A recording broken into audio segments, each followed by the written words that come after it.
Bismillahirrahmanirrahim. Today our topic is phrase. Phrase क्या है? Phrase दो या दो से ज़्यादा अल्फाज जिसमें सब्जेक्ट और वर्ब नहीं होता.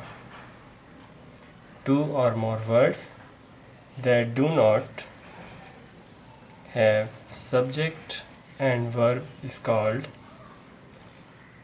phrasal phrase.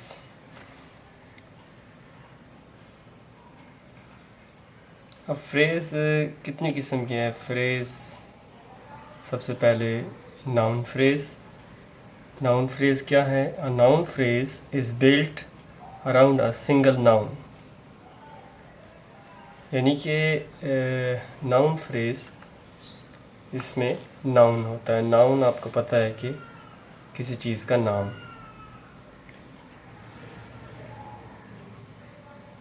जैसे bunch of flowers looks nice. Bunch कहते हैं गुच्छे को. फूलों का गुच्छा अच्छा दिखाई देता है. उसके बाद है नंबर 2 वर्ब फ्रेज़. वर्ब कहते हैं an action is called verb. अब वर्ब फ्रेज़ क्या है? Verb phrase he had been living in Canada. He had been living in Canada. इसमें had been living ये एक वर्ब है, बल्कि ये एक वर्ब फ्रेज़ है. उसके बाद है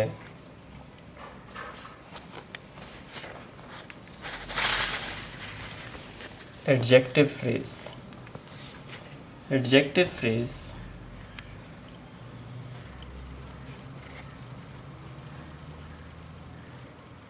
एडजेक्टिव जैसे कि आपको पता है कि एडजेक्टिव किसी चीज़ की सिफ़त बयान करना, खूबी या ख़ामी.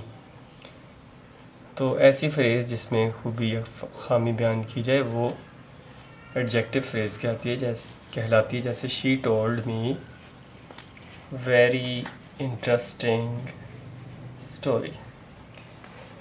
उसने मुझे एक दिलचस्प कहानी सुनाई.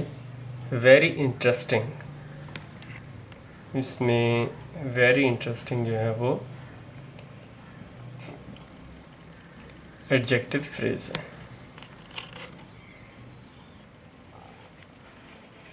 उसके बाद है adverbial phrase. Adverbial phrase the eagle flies swiftly. Eagle तेज़ी से उड़ता है. स्विफ्टली जो है ये एडवर्ब है. अब जिसमें फ्रेज़ में ये इस्तेमाल होगा, जिस फ्रेज़ में एडवर्ब इस्तेमाल होगा वो एडवर्बल फ्रेज़ कहलाएगी. इसका सवाल ऐसे भी आ सकता है कि द ईगल फ्लाइज स्विफ्टली ये कौन सी फ्रेज़ है? तो जब आप देखेंगे इसमें स्विफ्टली है, मोस्टली एडवर्ब के साथ ly आता है, तो वो एडवर्बल फ्रेज़ कहलाएगी.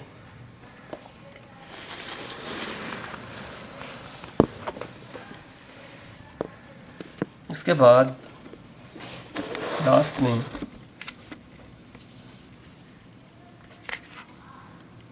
Prepositional phrase. प्रीपोजिशन जैसा कि आप जानते हैं इन, ऑन, एट ये सब प्रीपोजिशन है. तो इसको Sam lives near the jungle.